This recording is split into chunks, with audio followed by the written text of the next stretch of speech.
excited. Woo! This is going to be so fun. I'm actually so hyped right now. I'm podcast in a minute, so this is fun. Also, like, don't you, like, I just feel so professional in here. This is luxe. Like, this is really nice. I know, like, this is probably CB2. Yeah. It has to be. Should I lug it back to my apartment? We absolutely I'm not should. against stealing it. I'm sat.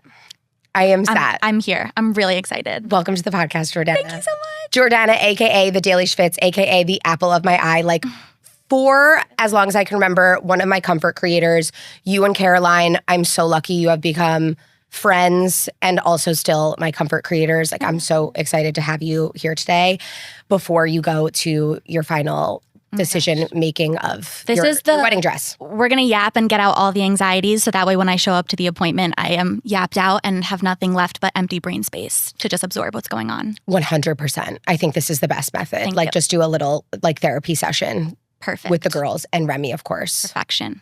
So let's just dive right into the dress of it all. Okay, let's because do it. the dress is a hot topic right now. Yeah. And it's a hot topic She's in taking general. up a lot of brain space and I'm ready for it to be over. And today is like, just FYI, like for everyone listening, like today is like the final like dress try-on situation for Jordanna after like a journey. Hoping for it to be. Like fingers are crossed because I do have this little devil on my shoulder saying that I'm going to show up to this appointment and realize that I actually hate everything I've tried on. And then I will take a break for months on end and return when I'm refreshed. But if all goes well, it will be the last time I try on a dress. I'm really happy that you're holding space for that option. There's like this third option because what is your wedding's in January? January 2026. So it's a little over a year. But I'm also telling myself like no one does anything November, December on either end of this upcoming January. Right. No one's going to do anything right now and no one's going to do anything next December because it's the holidays. So like it doesn't really count as a month. I completely agree. You know what I mean? Let's just like also go into like the dress trying on experience as a whole and like do a little vent sesh because I have so many thoughts. I feel they a little bit take advantage by like driving unnecessary urgency. Yeah. I understand it takes a really long time to make a wedding dress and like make something that beautiful from scratch. Right. But at the end of the day, I do feel like you could still walk in there if you were like planning a wedding in 9 months and be like, I want this dress, and they could make it for you in 9 months. Definitely. I would say they're not going to turn down our money. Like No. that's for sure. Also, they're honestly not even the pressure is coming from within. I'm putting the pressure on myself. At zero moment in this journey have they, like the salespeople, put pressure on me, which I actually really appreciate. But I did give myself a really nice cushion because I kind of wanted it out of my mind. Like to me, the ranking of importance of items in the wedding is like groom, venue, dress. Like it's a top 3 for me. And obviously the groom being the most important decision, which is thankfully the only thing I didn't second guess. But it's like such a big decision that I kind of just want it out of my mind so that way I can focus on other things, which is why I'm putting this anxiety on myself. Like I'm creating the urgency, but everywhere I've gone, I'm like, yeah, I have a little over a year, maybe this is really early. And they're like, no, it's the perfect time. So, So you got engaged what month? June 1st. June 1st. Yeah. Okay. What was the first thing you did after you got engaged? Like the literal first thing or first thing wedding planning oriented? Wedding planning oriented. Venues. Because until I found a venue, I couldn't lock down a date. And until you lock down a date, you can't do anything else. So to me, that was the most important thing. And which, of course, like date, venue. Right. Most important thing. And insure your ring. Oh, yes. Well, that was done on Jack's behalf. Great. I did not touch any Amazing. part of If that. your man has not insured your ring already, like get that shit insured. That's just my I wouldn't be leaving the house with an uninsured ring. Like that just... I just didn't even think, like I was like, that's like, it's great that it's insured, but I wouldn't have thought about that at all. Right. Not our job. As a factor. Not our job. Not our job. Uninvolved in the process. But insure it. Jewelers Mutual is great. Keep going. The first thing I did was venue. I knew that I wanted to either have a New York City or New Jersey wedding. I'm from New Jersey. Jack is from Long Island. I didn't have a strong desire to get married on Long Island. I don't have a personal connection to it. New York City just felt like a good halfway point. New Jersey was also definitely an option, but something for me, which this might be a hot take, controversial opinion for some people, and I don't mean this in an offensive way at all ballrooms are beautiful. They're stunning. I didn't really want a ballroom for me. I get that. And 99% of the New Jersey venues are ballrooms, like standard classic ballrooms. They're was one New Jersey venue that was absolutely stunning. My sister got married there. Mm-hmm. I didn't really want to get married where my sisters got married. And that Totally also fair. came up again in New York City because, again, a stunning New York City venue. My sister got married there. And my parents were like, we already know the people. Like, we already know the rates. Like, you know, it's always an option. And I was like, yes, it was a beautiful, amazing, fantastic wedding. But I already knew that I was going to have a lot of similar vendors to my sisters because they were great. Like, why? It was like templatized, Right. you Don't know? need to fix what isn't broken. So like I really wanted to find something of my own, which we did. We also made a huge error in the first venue we went to ended up being the venue that we booked. We toured one venue after the fact. The venue that we ended up booking, we just felt like nothing else compared. Yeah. And so in hindsight, we were like, maybe we shouldn't have toured that first. Yeah. Because then we're looking at every other venue with these sort of like tainted eyes. Right. But everything worked out. But at the same time, it's like, similarly to the dress, it's like, it's kind of a blessing when you like, when you hear people have those stories that I tried on one dress and then that was it. Like, I got it. Like, it kind of. So envious of those people. And the venue is the biggest thing, like venue and date. So the fact that you like saw one and you were like, we feel like this is it. Right. How How soon after, like when you got engaged in June, like how soon after did you tour venues? maybe July or August. Mhm. I kind of just wanted that out of the way. It's crazy, actually, how originally we were going to do it like a September, October wedding, which would have been a little over a year instead of a year and a half. Yeah. People start asking for details the day after you get engaged. I'm like, what? No, everyone I needs to calm down. I haven't even Had a full REM sleep engaged. Right. I'm like, Yeah. I'm not even absorbing this information yet. And you're asking me about my registry. You're asking me for the date. You're asking me for the location. I don't know anything. Right. I just wanted to enjoy being engaged. To rush into wedding planning felt so stressful and unnecessary. Like, I just wanted to enjoy the moment and era that we were in rather than immediately rushing into wedding planning because I don't have a planner. Okay. So I feel like your mom, though, is good at this stuff. I don't She's even on know top her, of but I it. just feel like I would let her plan my wedding. Yes. She planned both of my sisters' weddings. My sisters, however, were like not really involved in their weddings. Like, They just showed up. it was a different time. Social media was not a thing. You're not constantly comparing to every influencer you've seen. Like, they wanted my mom to have full control and just do it. Mhm. To my understanding, if my Right. sisters are listening to this, that's my understanding. Right. Correct me if I'm wrong. I'm not going to say I have a vision for the wedding because prior to booking the venue and, all these other things, like, I really didn't have any specific details in mind. Once it started, now I'm kind of specific about things, but I definitely have a much firmer grasp into our wedding than I think they did because I have things that I'm particular about. Totally. And social media, like you said, it creates this, like, it has created at least this, like, unrealistic vision of, like, what a wedding should look like. And no one talks about, like, I think actually more people now, specifically on TikTok, are talking about, I will make the argument until I'm blue in the face that, like, the way a wedding looks could be like the most beautiful, perfect, like expensive $1 million thing in the entire world.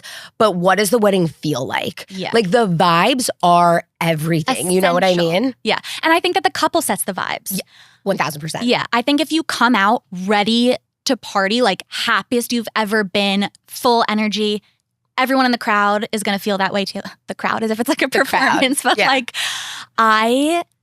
and again, weddings are very personal. So every couple has a different vibe and every couple has a different vision of what they want. And some people don't want this. And that's totally okay because that's what they want and it's their wedding. I want to be on the dance floor all night long. I don't want anyone sitting. I don't even want to eat dinner. Like, in my dream wedding. You have to eat the food. Get your money's worth. Eaten. Yeah. However, in my dream wedding situation, it would just be appetizers and dessert. Like appetizers going all night long. Right, like I don't have to even sit down because someone's coming up to me on the dance floor and I'm shoving my face. Yeah, like I want amazing cocktail hour vibes all night and then like a sick dessert situation. Obviously, of course, very passionate about that. I was recently at a wedding where like no cake, no dessert. Cake. I was waiting by the door where the caterers like you were needed a sweet treat. See, I can't end my night without a sweet treat. 100%. So what do? I get home, I stuff my face with frozen cookies in my freezer because I was not fed. Right. That's not the vibe I'm going for. I'm going for food, just not seated 3-course meal with an hour-long speeches. Like I can't. For sure. I lose momentum. You lose the momentum. Yeah. Yeah. So there will be time. Speaking of dessert, should we take a quick cookie break? Oh my God. Because I brought cookies from Radio Bakery and I never had love you so much for that. I'm actually just so thrilled about this situation. It looks perfect. I know I need the bite of the center. Thank you so much. Should we do like a, thank you. Radio Bakery, Greenpoint, a Greenpoint staple that will bring you to the great place. Cheers. I'm so excited. Oh my God, it's fantastic. It's a perfect crunchy outer layer. A crisp outer shell. The outer shell is great. So much chocolate. This travels here from a different barrel. And I think it's in great shape. I love that they're like, I don't know what they're called, discs instead of chips. Is that what they're called? They use the big ones. And salt. A little flaky sea salt. And then I brought you a cinnamon roll and the brown butter corn cake. We're going to have a great day today. Yeah. I'm so excited. And share with your fiance. Share with Jack. Absolutely. My parents will probably be begging for, how did you open this? I've been lifting. I've noticed, actually. I've been lifting. I've been getting like a little too strong for my comfort. For your own good. Yeah. I looked in the mirror yesterday and I was like, did I get a fucking BBL? Like, I've been You've always had a little bit of I've always had like an ass, but the lifting of it all made it like plump. Like when I turn around and I stand in a certain position, it's like it's looking like bodybuilder like esque when I like flex both cheeks. I really enjoy it, but I do feel like I want to get involved in like the Pilates world, which we'll get into because I'm going to ask you about workouts later. But no, I think it's insane how much pressure is put on this one day, but at the same time, like when you're in it, you're like, it is this thing that I'm only going to do once. Right. Go big or go home. You know, Lord hoping. And I want to make it what I want. I want it to look how I want it to look. But then like you get to the day of, and it really is like a crazy experience how everything like just like comes evaporates. Together. You know what I mean? Like I have all different spectrums of bride friends. Like I was on like the type C, type D. Like I genuinely just showed up to my wedding and I was like, wow, Veronica, like this is sick. Because I literally just gave you like a Pinterest board that had disco balls and colorful flowers on it. And then you went and made this.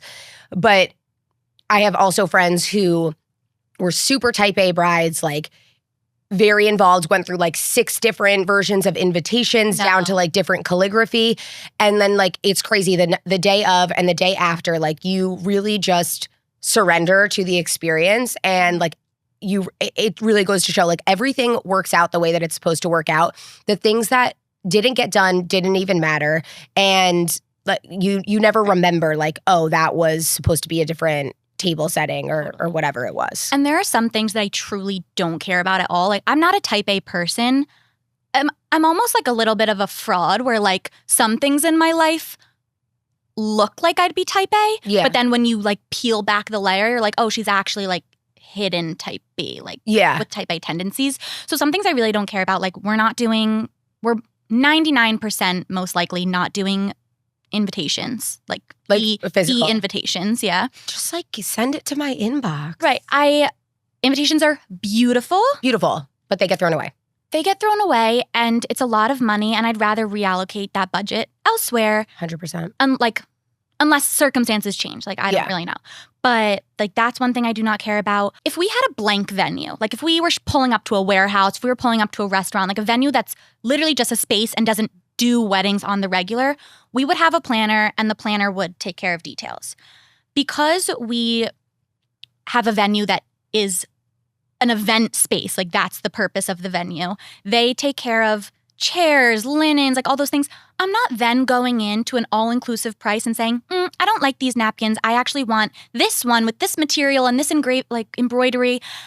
Take the white napkins. I don't care about that. I don't care to have chairs imported from some different rental company. I don't care about carpet, about a custom dance floor. Like everyone should do what they want, but those things I'm just like, whatever. I literally couldn't give less of a damn.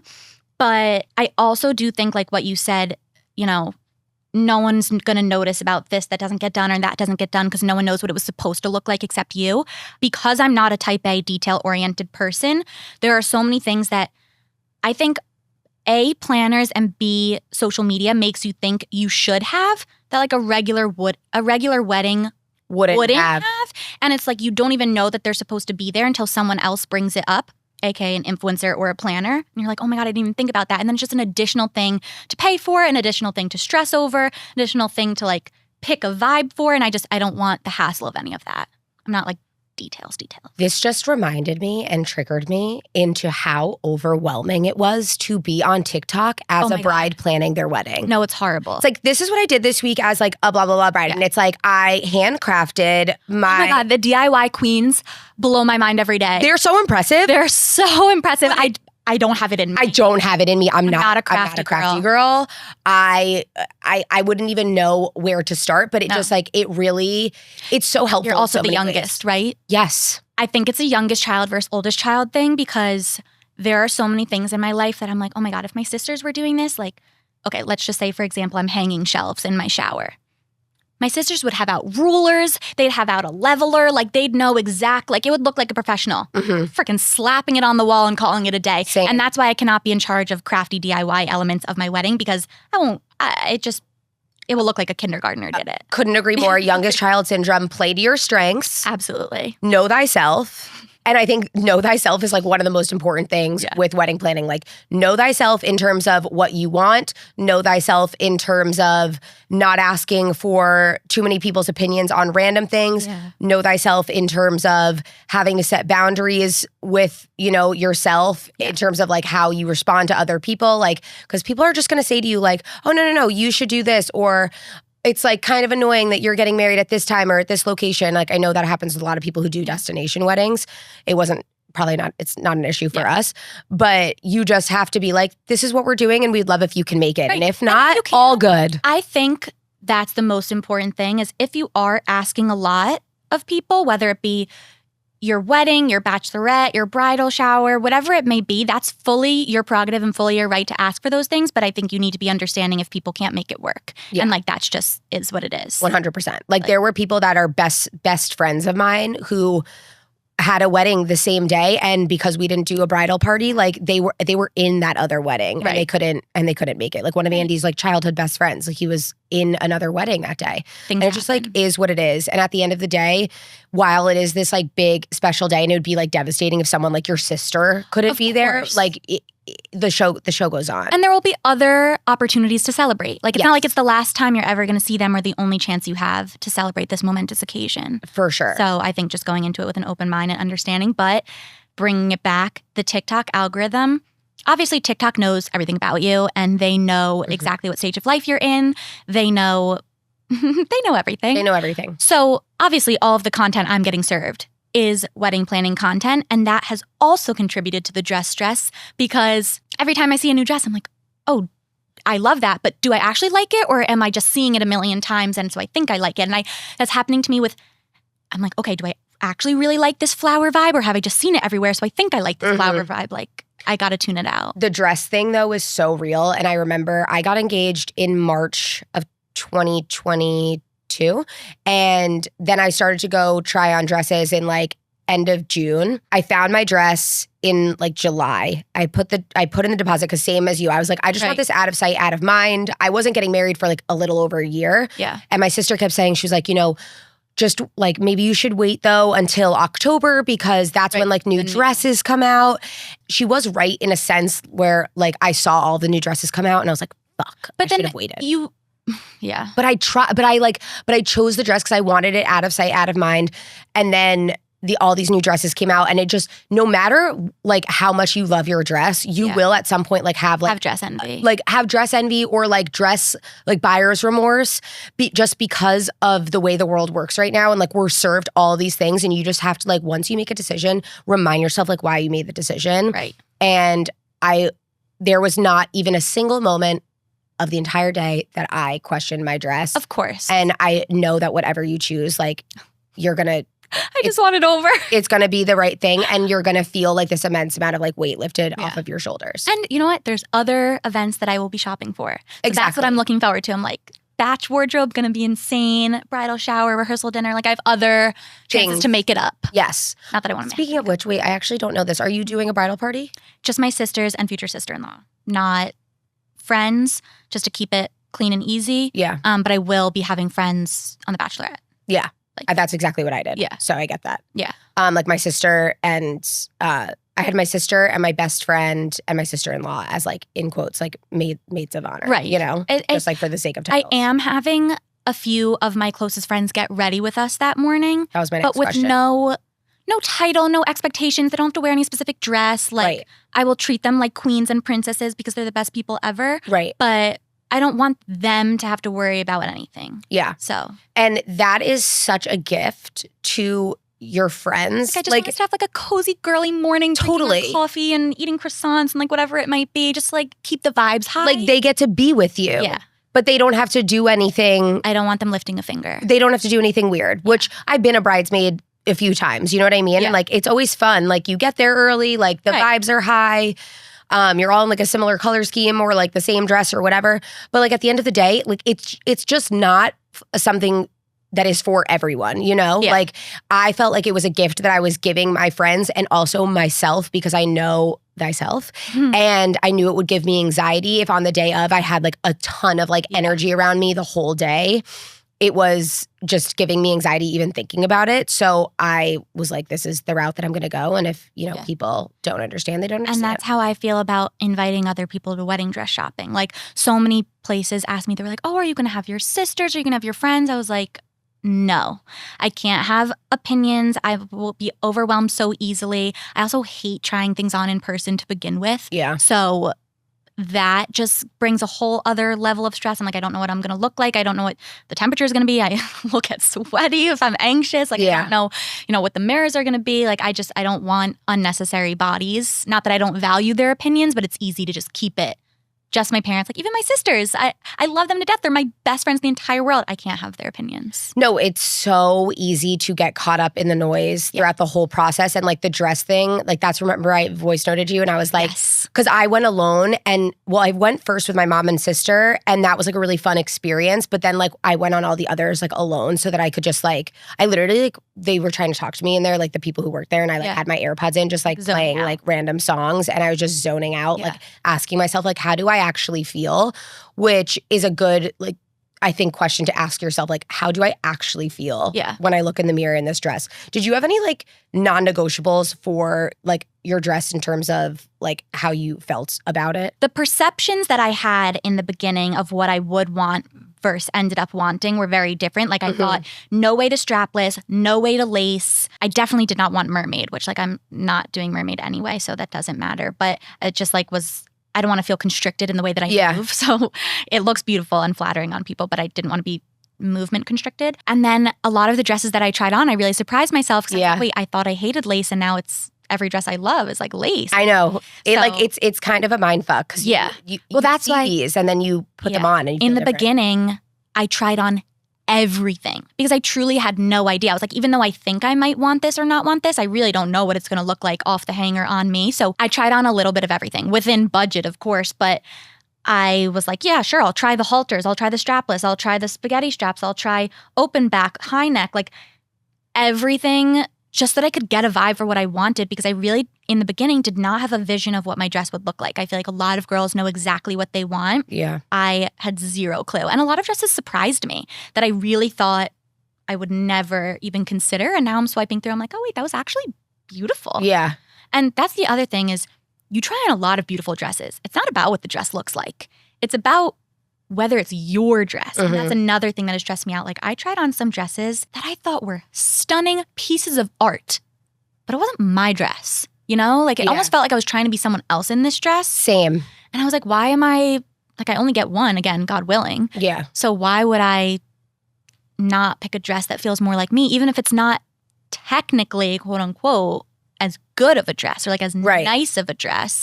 Do I feel like myself? Yeah. Yeah. Which is hard to like turn a blind eye to what you're supposed to like, oh, that designer's supposed to be the best, or like, oh, that one's more expensive, so it must be better. And feeling almost silly for not liking the, again, quote unquote, better designer, more expensive dress. You're like, oh, why don't I like those things I'm supposed to? Yeah. It's because they're not yours and they're not meant to be, and that's okay. No, and your dress will absolutely find you, and I know that yours is going to. Thank you. Fingers crossed. I still haven't seen your ring. Oh, well, what? Really? I also want to ask about like the ring process because, which is crazy, by the way, that it's been this long since I saw you. I know.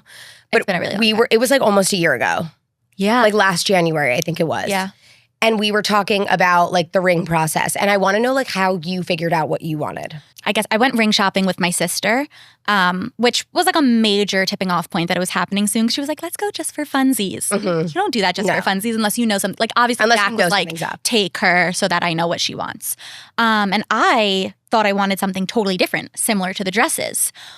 Once you try it on, you're like, wait, this is a gorgeous, stunning stone, not meant for my finger. So we went to where our family has purchased diamonds in the past. Yeah. And worked with the guy and tried on actually every single shape and size stone. Not that I didn't have any say in size, obviously, but like every shape stone, every possible setting, like emerald on a pave band, emerald with side stones, cushion cut with side stones, cushion cut on a razor thin band, like blah, blah, blah, blah, blah. So on and so on, like every possible combination you could imagine. And what I realized was that I loved oval because I have sort of short, stocky fingers. And I liked that the oval kind of like elongated my finger a little bit. Like most flattering. It was very flattering. And I always knew that I wanted baguettes. My mom had baguettes. My sister has baguettes. And my other sister has side stones that are half traps or something. I don't know what they're called. Half moons. I feel like you're very well versed in diamonds. Thank you. I don't know, like, I'm not a pro, but. Yeah, but you like know a few things about a few things. Thank you. Thank you. Yeah. I feel like I know enough to get me through. Right. But so I knew I wanted baguettes. I loved, he didn't have any preset rings that was an oval with baguettes, but he did have a ring that he was making that was supposed to be an emerald with baguettes, but the center stone was not put in yet. So it was just like an empty setting. So he put in an oval diamond into the setting and I was like, oh, this is the one. I didn't know anything about like prongs. Jack did that. Didn't know anything about like color specs, nothing. Jack did all of that. Yeah. But that's how I figured out what I wanted. And then I went home and literally like drew a picture. I had so many ring pictures saved on my phone. And I had been sending Jack pictures, I don't want to say multiple times a day, but like enough of cushion cuts.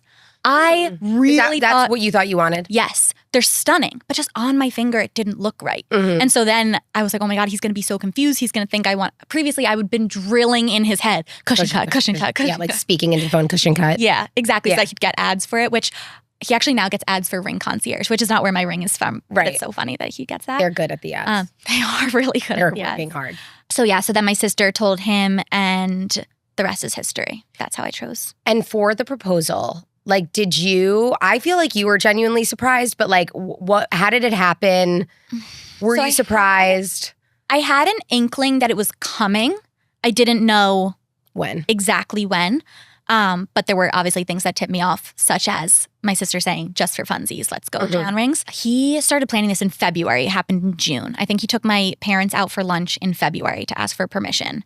And then, so he'd been planning it for months and he cared so much about it being a surprise. And everyone was really good about it, which is nice. None of my friends knew. He didn't tell any friends, only family. So it was also a surprise for them. But my family, he knew that I didn't want them at the proposal, but would want them there after. Like I wanted the proposal itself to be private, but to be able to like hug my family and be excited together afterwards. So he told me that his friends, we have friends that live in Texas that are his friends from Tulane that come to New York about once a year. So there was nothing out of the ordinary. He was like, so-and-so is coming into the city. Like, let's get brunch with them.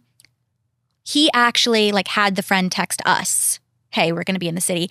And thank God it happened when it did, because the next day, my big from Syracuse, her boyfriend texted me and was like, hey.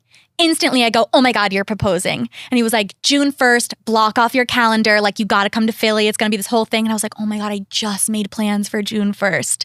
We ended up getting engaged the same day. But like, could you imagine if he had texted me before the friend had? And you were and I was sorry, like, I'm Jack. booked. Yeah, I was like, Jack, I can't go see your friend. Sorry, like, I can't be at my Philly. proposal. Yeah, I have to go to Philly for my big engagement. He would have been like, oh my God. He would have been mind fucked. Yeah, it would have been really bad. So we thought, or I thought, that we were going to have brunch with his friends, our friends from Texas in the city. We went to quote unquote their apartment that they were staying at because it was like his dad's friend, whatever. He made up this whole backstory. They're like, let's do drinks on the roof beforehand or something, get up to the roof. There's a big heart made of flowers and like a beautiful view. And even though once you're there, you obviously know what's happening, I go, is this for me? Like, as if there's anyone else on the roof that it could possibly be for. Like, it's literally the two of us. But I'm like, oh my God, is this for me? I'm shaking. Jack said he had this whole speech planned. He couldn't get anything out. He's so emotional. He was just like, we were both crying. Not full-blown crying, but like teary-eyed, shaking. And then afterwards, my whole family came up and it was really nice. So that's how it all went down. It was definitely a surprise, but I knew a general timeline. Yeah. So I was screaming at my phone when I opened my phone and saw that. Like it was a great day. I felt your joy. Thank you. I remember when we went out to dinner, me, you, and Caroline, and we were talking about this. I was like, oh my God, you're literally 15. Like, no, I'm a child bride. Like, yeah, like no. And 26. I'm not actually a child bride, but it feels that way. I mean, I was 26 when I got engaged. It was like right before my 27th birthday, and I was like, oh my God, like I need to turn 27. Like I'm literally like I'm too young to like be walking around with a ring on my finger. I feel very baby in that sense. Because I also am one of the first of my general friend group. That's what I was going to ask. I have one other friend who just got married in Miami. I feel like a child also because both of my sisters were 27 or 28, but their fiancés/husbands were older. Right. Jack and I are only a year apart. And I think that's what makes me feel like more of a child is he's 27, he'll be 28 when we get married. My sisters, even though they were the same age I was, their fiancés or husbands were like 30 or like over 30. Mm-hmm. So it made it a little less like, okay, they're of normal marrying age. Mm-hmm. As a couple, like they're average. So I feel a little young. But also Jack's sister and her husband got married young. Not young, you know, we're not like 20, right? But maybe 25, 26. It's crazy like how much it settles in. You're like, wait, like what am I doing? Like we're so young. But at the same time, it's like, think about our parents. Like our parents' generation got married so young. And I just feel like our generation now takes a little bit like longer to do things. We're getting married later. We're having kids later. But at the same time, it's like I feel we're making more intentional decisions. I mean, I can't speak for everyone, but like for the most part, at the end of the day, like it makes sense, you know, when definitely. You know. And also like for the longest time, even though I knew Jack was quote unquote the one, I still didn't feel ready to get engaged. Like I knew we would end up together, but I'm the youngest, as we've discussed. I'm also very much so like the youngest stereotype, and I am daddy's little girl. Like I have a very good relationship with my parents. We hang out all the time. I was not ready to leave that family unit as being my first family. Do you know what I mean? Because I feel like once you get engaged or married, your initial family is no longer your first family. You have to put your now own new growing family first as the first family. Yep. And I was not ready, even though, again, I knew I wanted to be with Jack. I didn't want to leave that first family. And then randomly something clicked and I was like, Jack is my one. Yeah. He's my family. Of course, I still am very close with my first family. I don't really know what to call it. But that's how I knew I was ready because all of a sudden it wasn't scary anymore because I knew that Jack would not take care of me, but that like he was the only thing I never second guessed. Like I've been second guessing everything. I never had to second guess him. So that's how I was like, okay, I'm ready. I need to meet him. He seems like such a sweet boy. He and Andy, I think, would get along so well. Yeah. But he really is a gem. Like he's so No, I know he is a gem. I know he is a gem. I feel so and it's lucky. funny also what you just brought up because it's something that I'm definitely like a year or so into marriage now, like really like coming to terms with is that like this is now like, and I never thought about it before. You're wise for thinking about it before. Not that like it was have changed, you know, my course of action of marrying Andy, but just like having this really like come to Jesus realization that this is my new unit. Like you go and you split holidays and stuff like that, or like you have to make decisions, financial decisions, things like that. Like this is my unit. We're going to like eventually start a family and bring like our kids into the world. And like you have to like factor that person into your decision making as this is my most important thing. Right. Not like my mommy and my daddy. And I have never gone against my parents' advice like ever in my life until Jack and I moved in together because they were like, if you end up together, which like we knew we were, you will be living with him forever. Yeah. Why are you in such a rush to start forever now? Like these are your prime years. Take advantage of living alone. Like find yourself, like not that we were gonna not be together, but they were like, are you sure you're ready to live together forever? And that was the first time that I was like, I'm making my own decision. I'm not listening to you. I'm not taking your advice. I love you, but this is a me decision. Like I wasn't asking for permission. It was I don't need to ask permission. I'm just giving you a heads up. I was like, I pay my own rent. I I don't need your You don't approval. need to approve. But I love this, you. it's me. So that like having to put you and your couple before your parents, that was really hard for me also because my parents have given me everything. Like I'm here because of my parents. I owe them my life. And not that they've ever made me feel guilty, but why would I want to go against them? Yeah. But now I'm like, okay, Jack and I are a unit. We have to make our own priorities. And if it doesn't work with you, like I love you so much and that's okay. And they're very like they would never make me feel bad for that. But it was hard for me to go against them. No, it's a very like personal thing that you like don't even, it's actually, I don't even think something people even really talk about is that like, hard. It's hard. And like, you know, right now in our lives, like we have very little responsibility. Like we don't have a mortgage, we don't have kids, whatever. But like responsibility only grows and life only gets more serious. And it's just as I'm like getting older and like getting farther into things, I'm just like, holy shit, this is my family now. Like it's kind of crazy. And I think that that's such an important thing to take into consideration when you're choosing a life partner is like, hopefully, obviously everyone has their own circumstances, but hopefully this is the easiest life will ever be for a lot of us. Not in terms of financially, but in terms of like you said, we don't have responsibilities. We don't have kids. We don't have a mortgage. Like we're very blessed in a lot of ways. You need to choose the person that when things do come up, you know they won't turn on you. They will be your rock and they will want to go through things together and not against one another. Like it should be you and your partner against the world, not you and your partner against each other. So I think that that is like such an important thing to think about if and when you're thinking about marriage. 100%, which no one in the midst of wedding planning ever talks about like the actual purpose, which is like the marriage. And like everyone gets like caught up in like the wedding planning of it all. And like you forget that you're like signing like a legally binding government contract to each other. I actually saw, oh my God, I wish I could remember where I saw it or who it was, but I saw this really good piece of advice from a couple that I don't know if they were on their second or their third marriage, but they like finally really found the one. Each of them were on their second or third marriage. And it was someone asking for, you know, not their advice, but like, what are you doing differently this time around? Maybe it was like a couples counseling TikTok that popped up or something like that. I don't really know.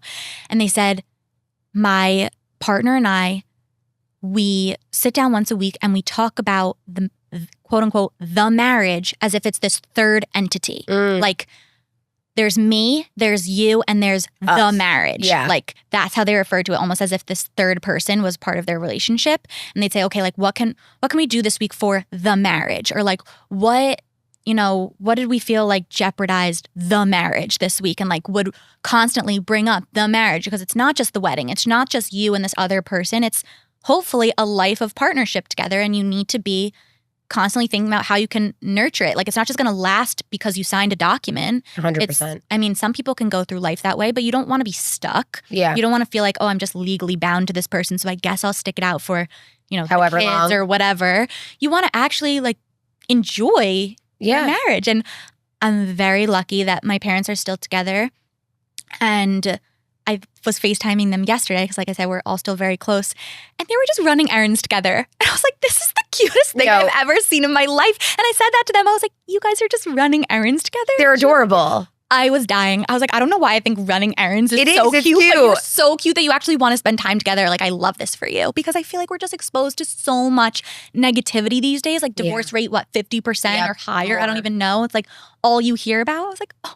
You run your errands. I love them and I need to meet your parents at some point. Oh my God, they would adore you. And I need to tell them like what a good job. My mom, best friends. Also, my mom's going to freak out about it. I need to meet her. This is actually a good segue because I want to talk about your content creator journey. Oh, okay. Because you don't know this. Actually, maybe you do. I've probably told you. You literally taught me how to make a coffee at home. I'm honored. If I can have one legacy in this world, let it be that. No, everyone who knows me or has had a coffee at home with me knows Jordanna at the Daily Schvitz taught me how to make my morning coffee. Double dolce espresso pods from Espresso, which by the way, you are influencing me to get the fancy version where you can brew any coffee as an espresso. Wait, your machine doesn't do that? No, I have Are the you positive? I have the Virtuo. Have you tried updating it? No. maybe you can do it. I'm not super knowledgeable on the different machines and what I want to make the capabilities are. gingerbread in espresso form. Oh my God, it's life-changing. And everyone comes for me and they're like, it's still coffee, not espresso. I'm like, just let me have my joy. Like, actually, does it really matter? No. Okay. I want to know your coffee routine in the morning. Like, what is your favorite coffee combo right now? And then I want to go on to like your morning routine because I feel like you're a good creature of habit.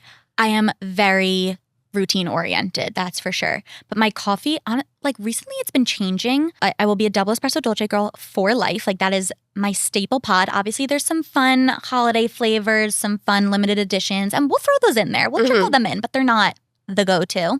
Double espresso dolce, Chobani original oat milk, and right now I'm really loving the Nut Pods sweet cream creamer. It's so good. It doesn't taste like artificial. It just tastes delicious. I should try that one because I love Just the Chobani little sweet cream one, but I'll try that one. Little splishity splash, nothing crazy. I find that creamers are like so, not potent, but like concentrated that if you put too much. They taste fake. Yeah. If you put too much, it's like too sweet and too overwhelming. I like to still be able to taste the coffee through it.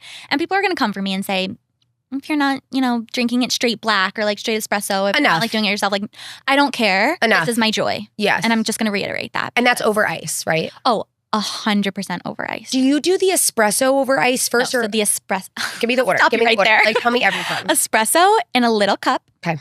Then in a separate glass, ice and milk, and then pour the espresso over and then the creamer. Otherwise, the espresso will melt the ice. Okay. And you'll get a watery coffee, and nobody wants that. I've had that. It's not a fun situation. This was really helpful. I'm so glad. I'm so glad. This was really helpful. Okay, and you have what is this machine called that you have the Nespresso one? The Virtuo Creatista. She's an investment. She's so worth it, in my I think I'm going to get it humble opinion. Today. I love her. I feel like this is my sign. I feel like you could find some sort of holiday deal. Probably. Yeah. And I need it. Like, I have to go on that gingerbread as espresso. I wish I could make one for you right now. I know, me too. Would just bring me I'm going to come over soon. I just love invited that. myself over. Okay, and we can have cinnamon rolls in my neck of the woods. And I'll bring my red light mask and I can sit on the couch with Jack and we can red light together. Stunning. And you'll like deliver the us three coffee. best friends.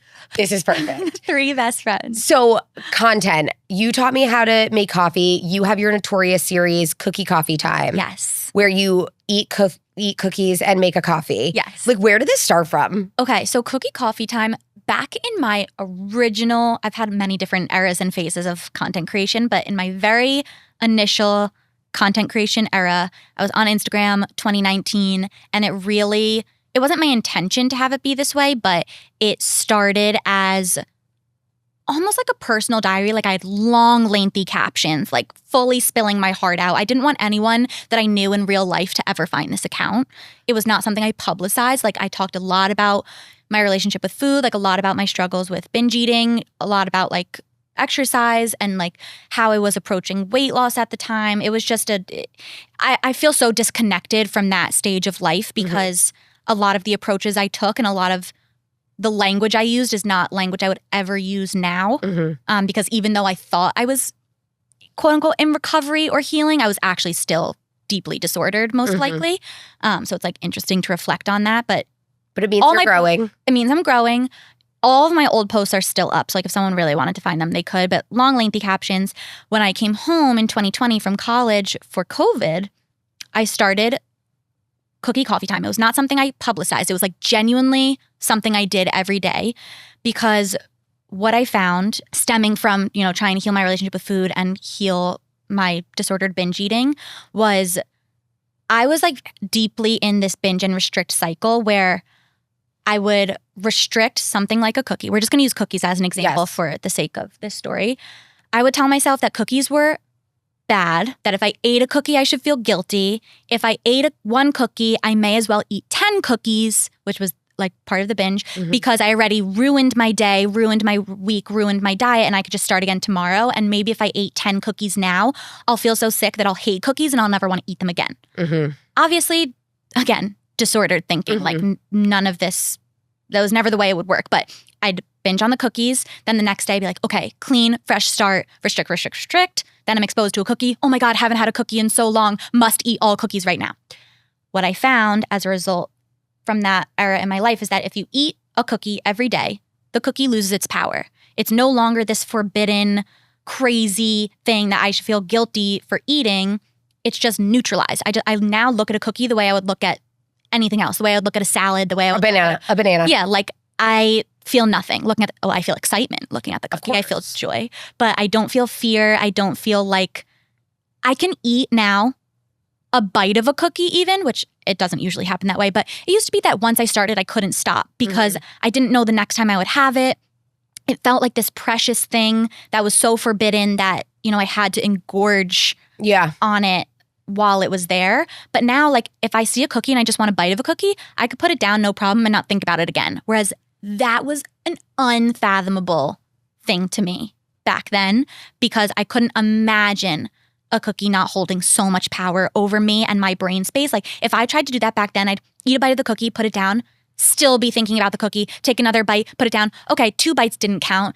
And then, so on and so on. And it would just snowball. And then it wouldn't stop at the cookies. Then it was like whatever I could get my hands on because once again, I've already ruined it. I may as well just eat everything in sight now and start again tomorrow or like make up for it tomorrow. Only eat XYZ tomorrow. And it was so obviously deeply toxic. But I do think a lot of us struggled in that era. Like that was such a disordered era with like a lot of fad diets going on and like being in college, being in a sorority.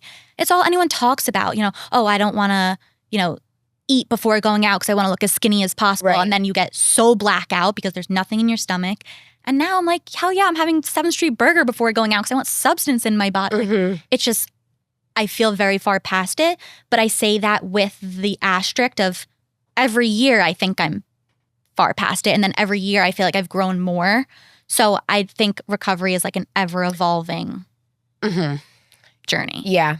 Thank you for sharing that, by the way. I also did not know that was like how like cookie coffee time came about. It was not, and then I started to share it because it helped me so much. But like that is like and obviously I know like disordered eating is a very, very powerful, like, and I'm going to use the word illness because I'm not like, no, it is. It's like mental illness. Yeah. Like I'm not like the most educated on the subject, but so I don't want to say this lightly, but I feel like this is a really good example of you like taking power back from something that once had so much power over you. Yeah. And I know that probably took a lot of work and it wasn't just as simple as like cookie coffee time. It never even started. I'm sorry to interrupt. No, it's okay.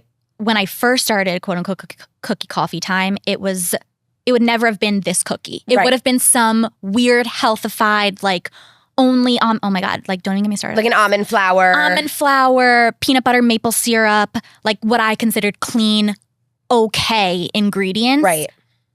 Again, I have now evolved from that and like give me the freaking butter, hydrogenated oils. I don't give a fuck. Totally. Like I really, maybe that's controversial for some people right now with this like seed oil craze going on, but I can't bring myself back to that era. No, don't protect thyself. I can't with Andy. Andy has an app. He looks at the seed oils. Can't. His big thing is seed oils, but he'll literally he'll eat 3 7th Street burgers. I'm like, they definitely use seed oils. Like just relax. I can't bring myself to care about it. I'd just rather myself. be happy and like eat my cookie. Choose joy. So it evolved from like some weird healthified cookie. And again, this is what I'm talking about when I say the language I used back then. I'd be like, this is a guilt-free cookie. What the fuck? Like, I can't with the guilt-free. I know. So don't hold it against me. I've grown and evolved. Never. Like to the general public, we're now at Radio Bakery level cookies, and I couldn't be happier that that's where we are today. I couldn't be happier for you. But I also want to touch on something you said before, which is about like the recovery being like an ever-evolving journey. Yeah. And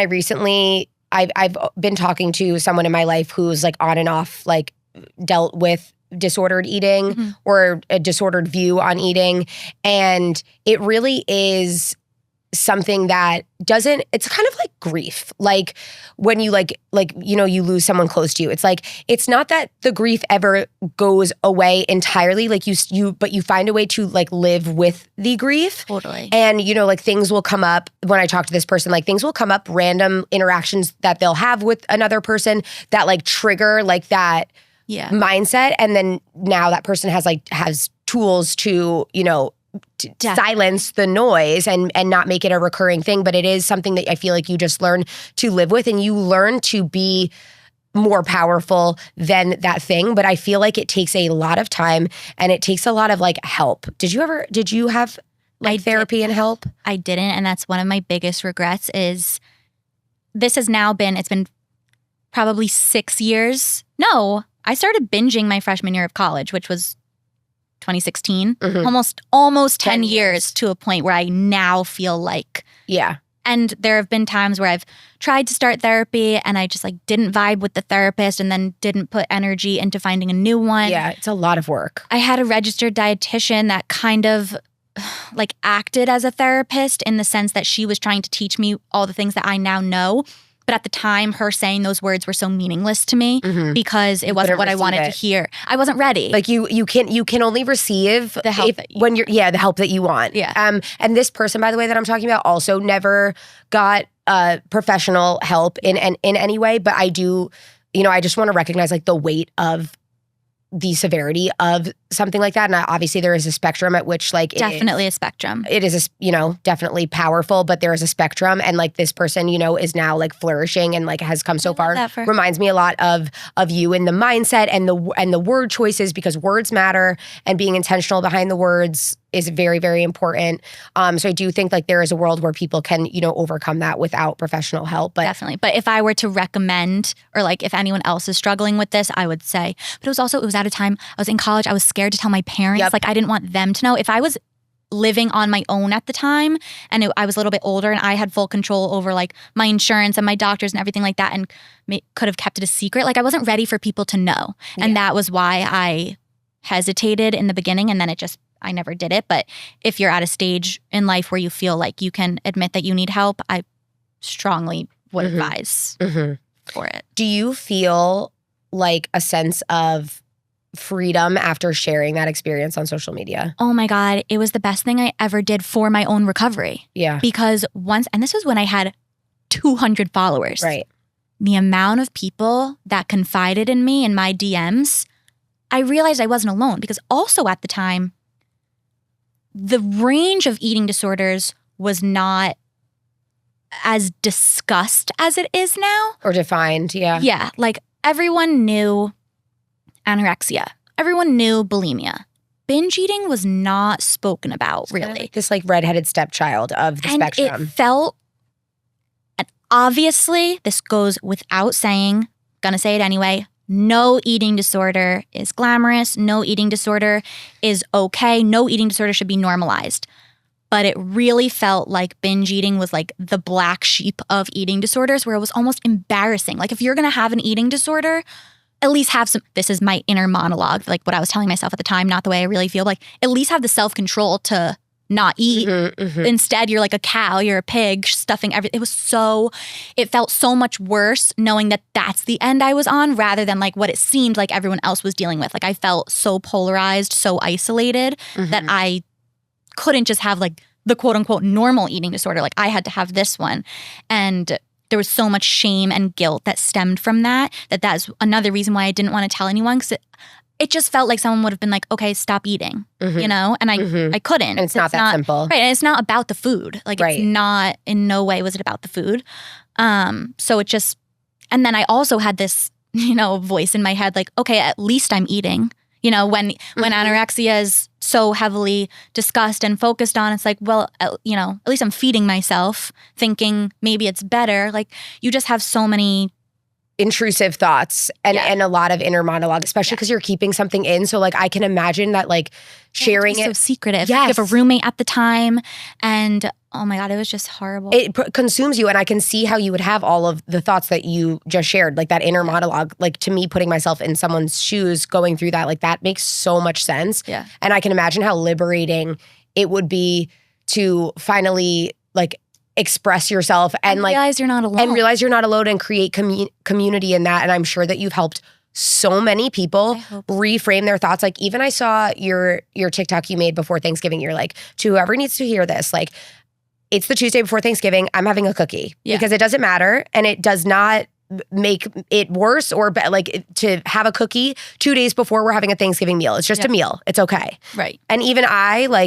haven't, dealt with any sort of eating disorder, but even I was like, like you said, it is such a spectrum, right? Because there are so many things in the world that we grew up in with the tabloids. Totally. And you can have a disordered thought here and there without being like, I have a full-blown eating disorder. We've been exposed to nothing but these messages for our whole life. Exactly. Like we grew up in the time where like the tabloids of Paris Hilton and oh my God, I look at those pictures now and I'm like, what was going on, like the things that would be written on those front covers.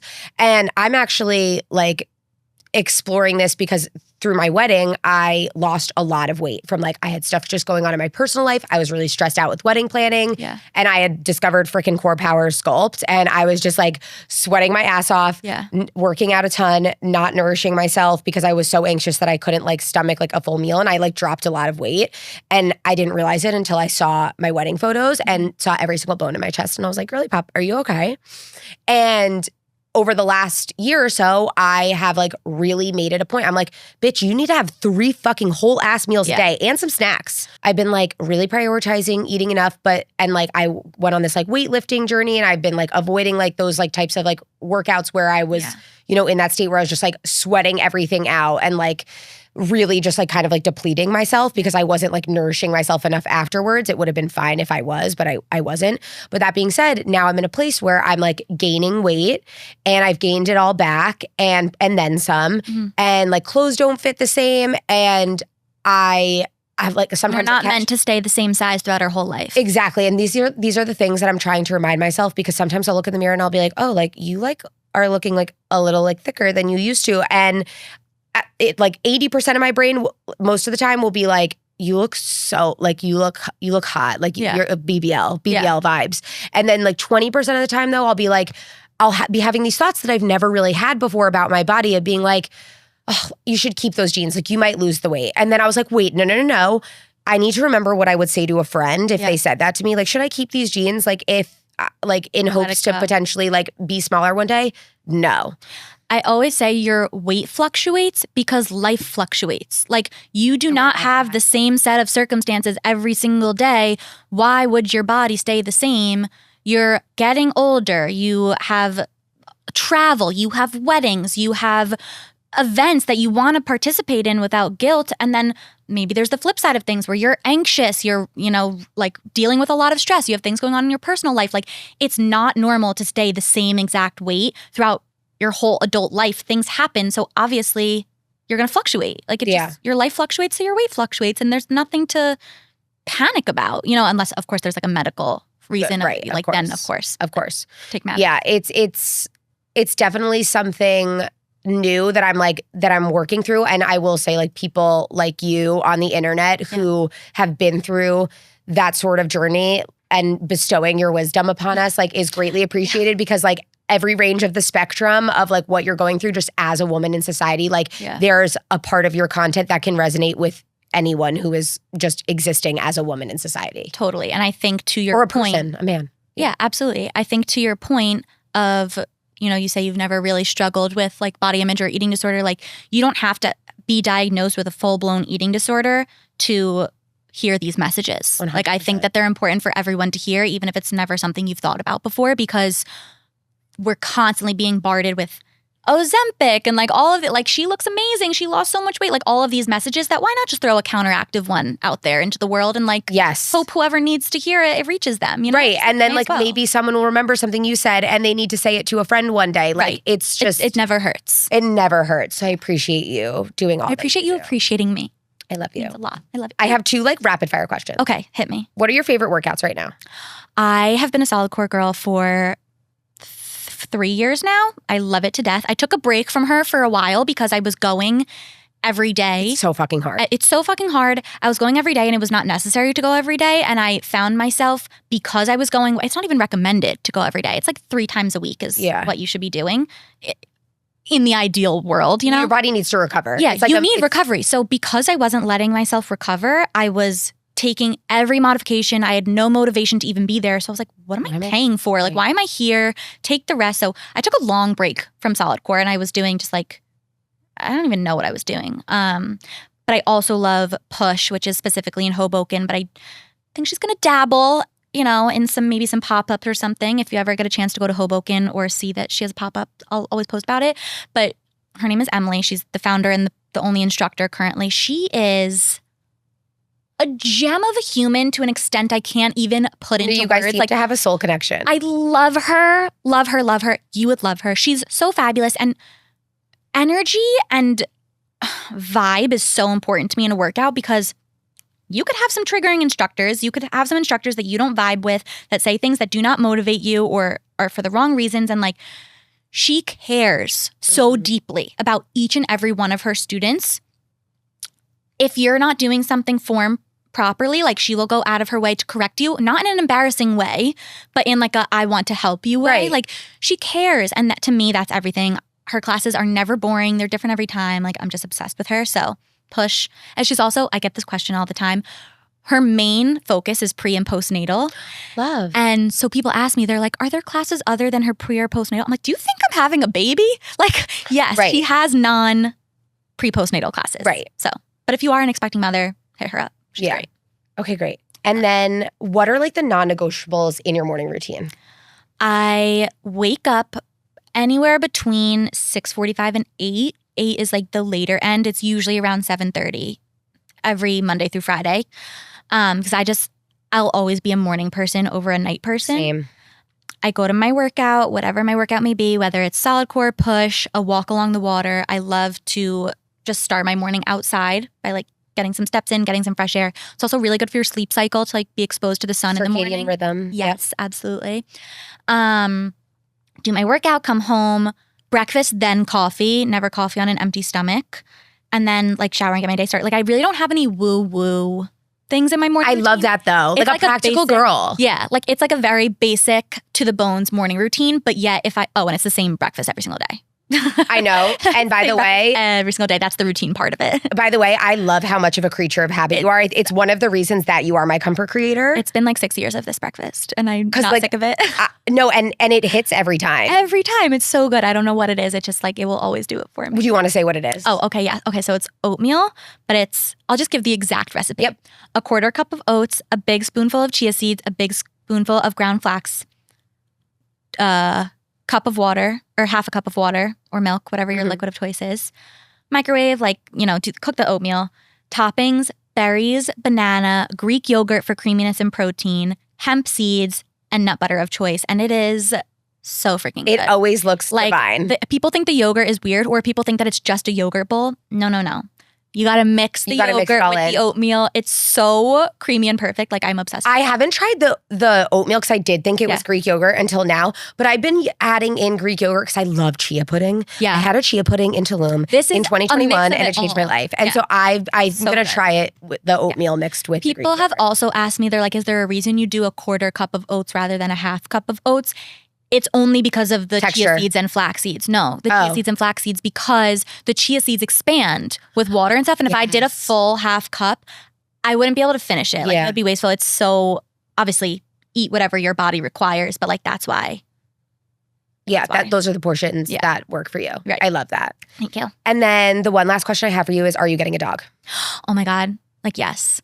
I want to get you a dog. No. Like if a puppy arrives on your doorstep and Jack's mad at you, it came from me. I'm a huge dog lover. Like if I see you walking on the street and you have a cute dog, you just made a new best friend, because I will be going up to you. I will be asking for their name. I will be asking if I'm allowed to pet. Like I love your dog and I want your dog and I might steal your dog. Mm-hmm.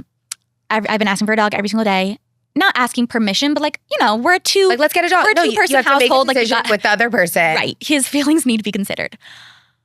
It was always after the wedding. This arbitrary timeline that I was like, why? Why are we waiting for this magical day? I don't understand. The day after the election, I was like, fuck it, I'm getting a dog. I understand. I just needed something to be happy about. And like a snuggly puppy is the best case scenario. So I called a breeder. Was on the phone with the breeder for 30 minutes, a Bernedoodle. Jack really wants a Bernedoodle. I really want a Golden Doodle.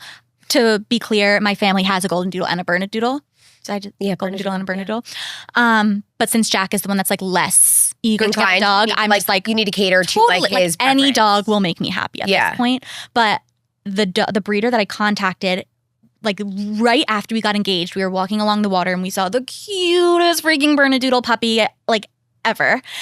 Obviously went up to them, asked the name, asked a pet, like the whole shebang, and got the name. And they were like, they're great. They're in New Jersey, because a lot of these, you have to like fly in. I'm not freaking doing that. No, sorry. I'm not paying There's for a lot of good people on the East Coast, They're in New Jersey and they're not traditional breed. Like they're not just banging out puppies. They like have 2 dogs that are their family dogs. And like you want to find an ethical breeder. Right. Yeah. So I know that breeders are also like a controversial topic, but I'm so excited. The litter is due the end of February. There's some specifications that need to be met in order for us to actually, I put a deposit down. And I called Jack after this 30 minutes and I was like, I just put a deposit down with a breeder and like, it's happening. Sorry, bye. Hung up. Like, it wasn't me, bye. It wasn't up for discussion at that point anymore. I had made up my mind, and once my mind is made, it's happening. So, yeah. If the specifications that we want to be met are not met, the deposit just like stays, and then and then you'll just get the dog like whenever. Yeah. Oh my God, I literally. I'm so supportive. I think everyone should just get a dog. I was born to be a dog mother. Yeah, I have 0% baby fever. Like. Negative. No, same. Mine has translated. I'm getting a second dog. Like, for I have to get a dog, I would lay my life on the line. 100%. Like, I would do anything for my dog. It will increase your quality of life so much. Like, obviously, it's hard in the beginning because having a puppy is hard, but like, it's temporary. Yeah, it's temporary. I have never wanted anything so much in my life. I'm so excited for you. So we'll see what happens, but again, fingers crossed for a lot of things happening right now. I love you too. Thank you for coming on. So nice. Where can everyone find you? Oh, at the Daily Schvitz on Instagram and TikTok. Let's hope TikTok sticks around. Schvitz is Schvitz, means sweat in Yiddish. So if you see me sweating, that's why. But that's where you can find me. I love you. I love you. Thank you. Thank you. You're the best. That was a great sesh.